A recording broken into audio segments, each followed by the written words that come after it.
In this lesson, we're going to finish up talking about the settings menu with media, permalinks, and sharing settings. Let's go to the settings menu and go to media. There are some simple settings that apply to defaults regarding media display. At the top, we can change the default sizes of various image size presets.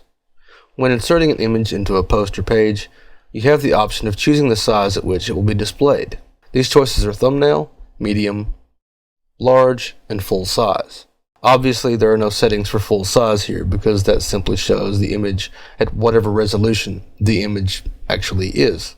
However, we may have very large images that won't display properly on our page or take too long to load.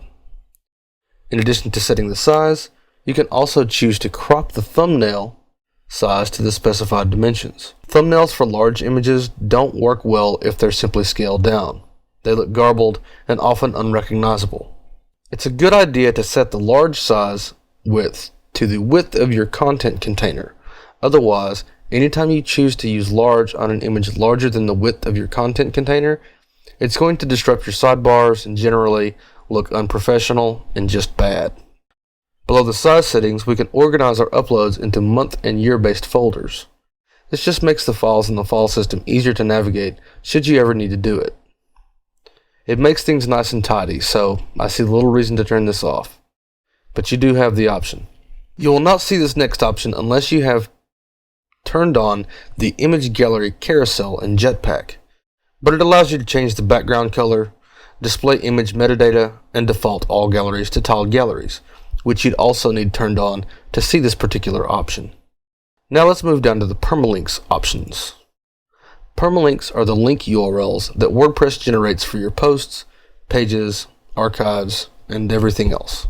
Most people change this to post name or custom structure for the sake of search engine optimization.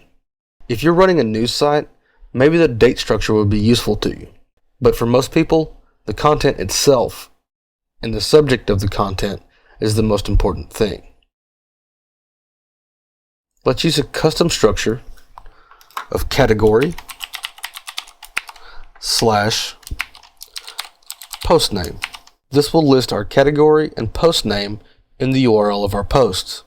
Search engines will like this data.